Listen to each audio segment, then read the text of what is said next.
तापस नृपो निज सखहि निहारी। हरषि मिलेहु ओठे भयहु सुखारी।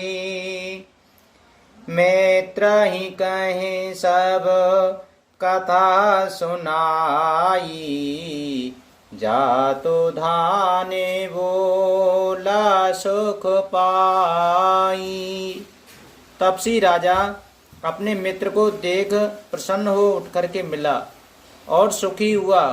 उसने मित्र को सब कथा कह सुनाई। तब राक्षस आनंदित होकर के बोला, अब साधे हो रे पो सुनहु नरेशा।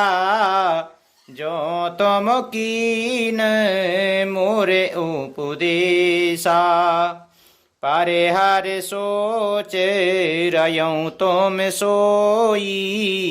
बिन औषध वे आदि वेद खोई। हे राजन सुनो, जब तुमने मेरे कहने के अनुसार इतना काम कर लिया तो अब मैंने शत्रु को काबू में कर लिया। समझो, तुम अब चिंता त्याग सो रहो। विधाता ने बिना ही दवा के रोग दूर कर दिया। कुल समेत पे मूल बहाही। चौथे दिवस में लबों में आई। तापस नृपाई बहुत परितोषी। चला महाकपटी अतिरोषी। कुल सहित शत्रु को जड़ मूल से उखाड़ बहाकर आज से चौथे दिन मैं तुमसे आ मिलूंगा। इस प्रकार तपस्वी राजा को खूब दिलासा देकर वह मायावी और अत्यंत क्रोधी राक्षस चला। भानु प्रताप ही बाज समेता।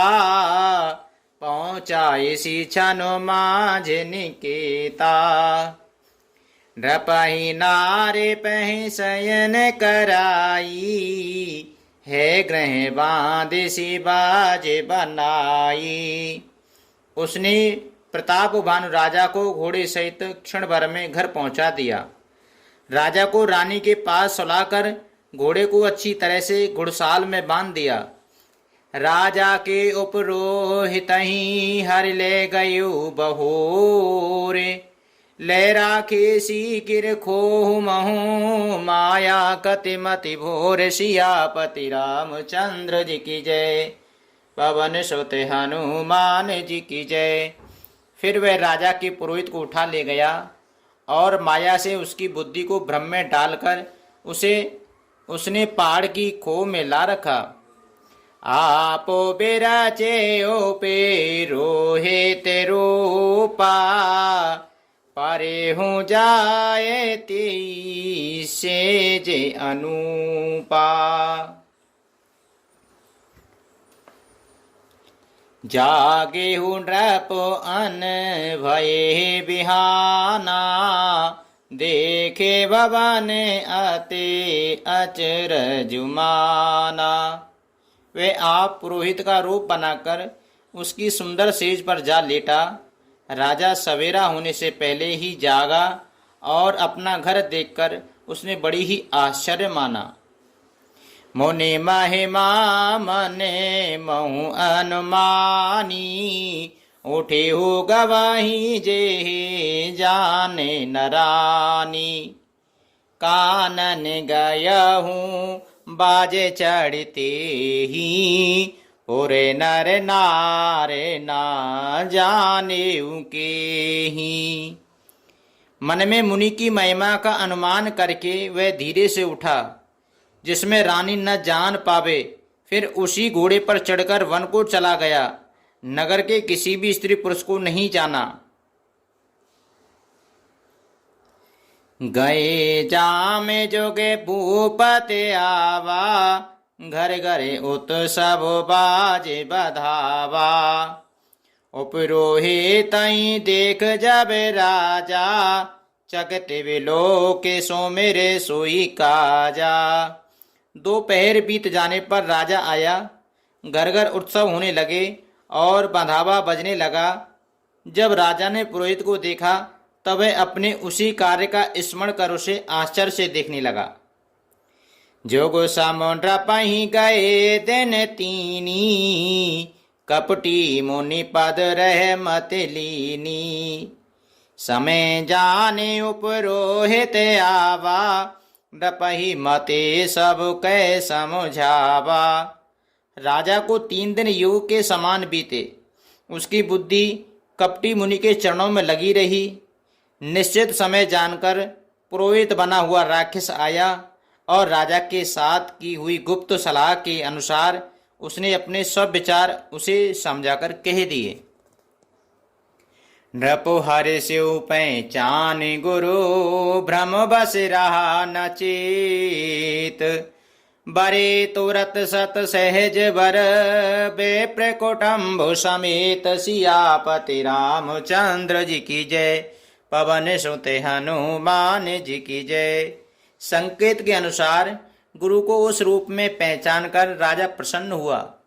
ब्रह्मवश उसे चेत न रहा कि यह तापस मुनि है या कालकेतु राक्षस। उसने तुरंत 1 लाख उत्तम ब्राह्मणों को कुटुंब सहित निमंत्रण दे दिया। उपरोहित जेब नारे बनाई, छर से 4 वेद जस श्रुति गाई। माया में ते कीन रसोई, व्यंजन बहुगन सके न कोई। पुरोहित ने 6 रस और 4 प्रकार के भोजन, जैसा कि वेदों में वर्णन है, बनाए। उसने मायामयी रसोई तैयार की और इतने व्यंजन बनाए जिन्हें कोई गिन नहीं सकता। विविध मृगन कर आमिष रांधा, ते मो बेप्रमा सुखल साधा। भोजन कहूँ सब बेप्र बुलाए, पद बखार सादर बैठाए। अनेक प्रकार के पशुओं का मांस पकाया और उसमें उस दुष्ट ने ब्राह्मणों का मांस मिला दिया। सब ब्राह्मणों को भोजन के लिए बुलाया और चरण धोकर आदर सहित बैठाया। परुसन जब ही लाग मही पाला, भेय काश वाणी ते ही काला। विप्रवृंद उठे उठे गृह जाऊ, हे बढ़ियान अन्न जन खाऊ। जो ही राजा परोसने लगा उसी काल केतु कृत्य आकाशवाणी हुई। हे ब्राह्मणों, उठ उठकर अपने घर जाओ, ये अन्न मत खाओ, इसके खाने से बड़ी हानि है। भयहु रसोई भूसुर मासु, सब दुज उठे मानि विश्वासु। भूप विकल मति मोहे बुलानी, भावी बसन आवे मुख बानी। रसोई में ब्राह्मणों का मांस बना है। आकाशवाणी का विश्वास मानकर सब ब्राह्मण उठ खड़े हुए। राजा व्याकुल हो गया, परंतु उसकी बुद्धि मोह में भूली हुई थी। होनहारवश उसके मुंह से एक बात भी न निकली। बोले विप्र सकोप तब, नहीं कछु कीन विचार। जाय निशाचर हो नृप, मूढ़ सहित परिवार। सियापति रामचंद्र जी की जय, पवन सुत हनुमान जी की जय। तब ब्राह्मण क्रोधित होकर के बोले, उन्होंने कुछ भी विचार नहीं किया। अरे मूर्ख राजा, तू जाकर परिवार सहित राक्षस हो। छत्र बांधो ते बेप्र बोलाई, घाले लिए सहित समुदायी। ईश्वर राखा धर्म हमारा, जय हसीते समेत परिवारा।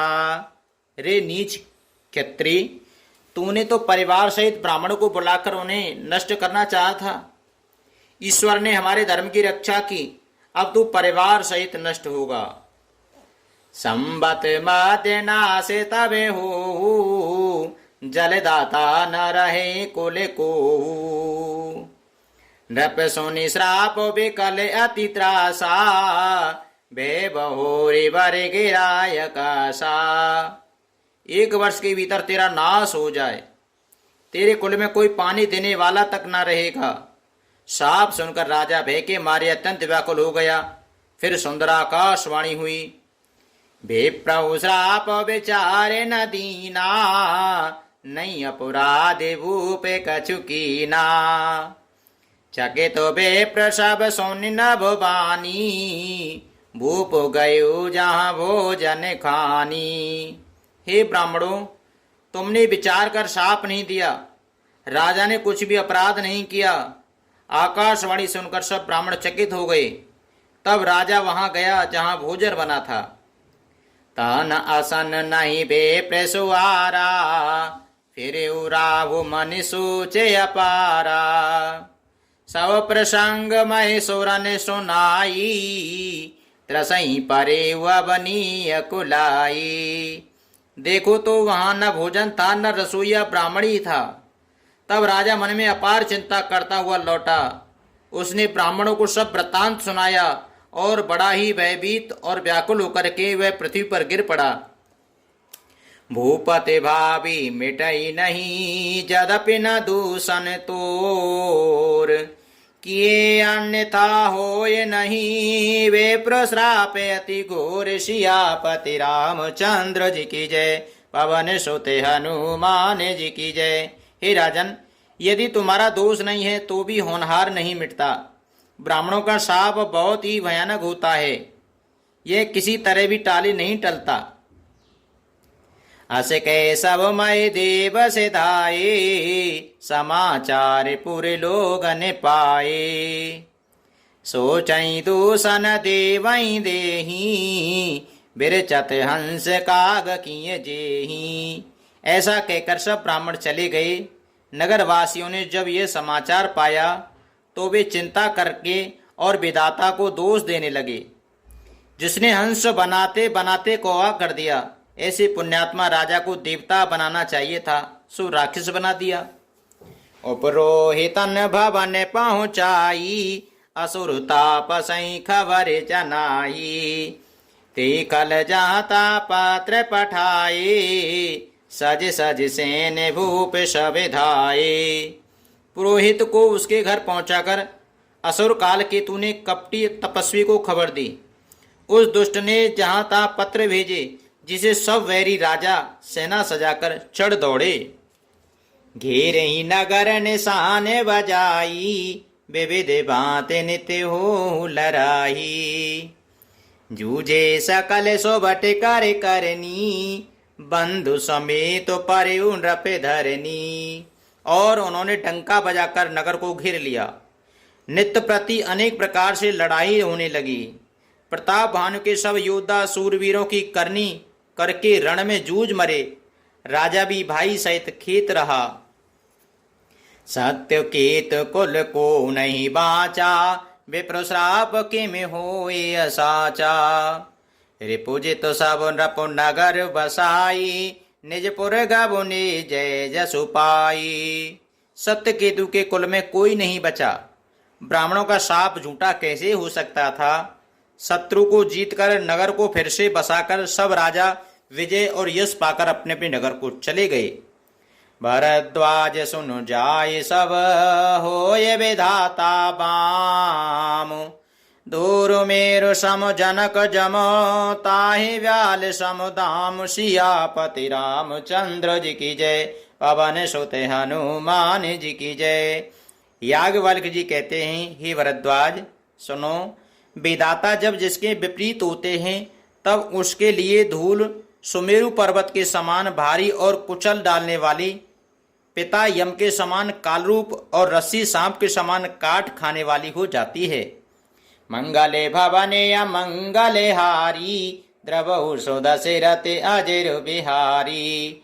दीन दयालो बिरज सम भारी, हरहु नाथ मम संकट भारी।